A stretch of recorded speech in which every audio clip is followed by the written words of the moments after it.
Ce vendredi 24 mars 2023, à Hôtel Onomo de Bamako, s'est tenue la cérémonie de clôture des fonds pour la formation professionnelle liée aux besoins du secteur privé, organisée par Elise Conseil en collaboration avec CIM, financée par l'ambassade de Royal Danemark. Je tiens à féliciter les auditeurs eux-mêmes qui ont participé avec intérêt à ces 3 semaines de formation au cours desquelles nous avons eu des échanges très constructifs, à la fois pour eux et pour moi. Bon, c'est vrai que j'ai l'expérience et la théorie.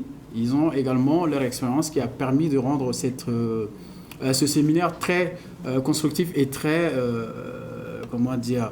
intéressant pour eux. Encourager les partenaires qui ont eu la bonne idée de suivre, de permettre que l'Élysée Conseil puisse mettre en place cette série de formations qui concernent des problématiques assez importantes pour les banques et pour toute autre entreprise qui évolue dans le cadre du commerce ou du commerce international. La formation en fait s'inscrit dans la politique de formation continue de la banque à laquelle elle s'est toujours inscrite. Ces formations ont un enjeu majeur pour nous. D'abord, c'est un enjeu de performance et également ces formations nous permettent en fait d'être à la pointe sur le marché et de pouvoir continuer à conseiller et à offrir à nos clients les meilleurs services afin d'avoir un meilleur partage d'expérience client. Je remercie également la qualité pédagogique et professionnelle de l'intervenant. Toutes mes félicitations à la Banque Atlantique qui a postulé lors du premier avis à manifestation d'intérêt qui a lieu en 2022.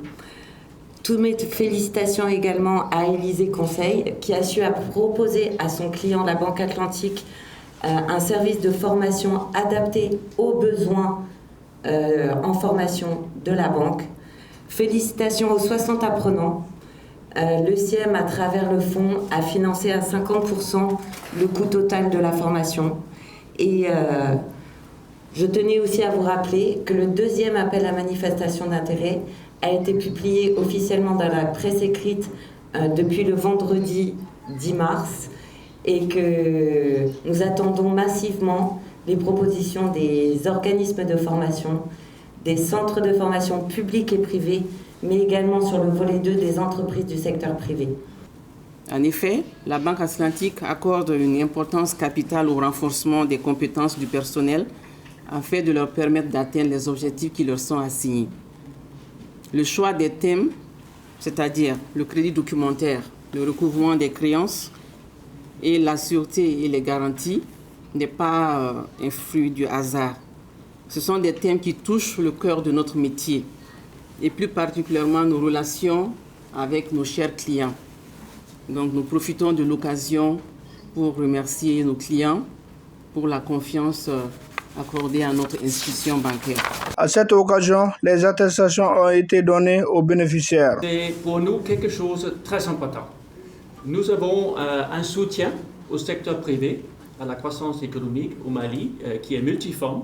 C'est à travers le mécanisme qu'on a avec le CIEM pour la formation professionnelle, mais c'est aussi à travers un mécanisme qui s'appelle FACEJ, qui soutient les jeunes entrepreneurs de démarrer leurs entreprises au Mali.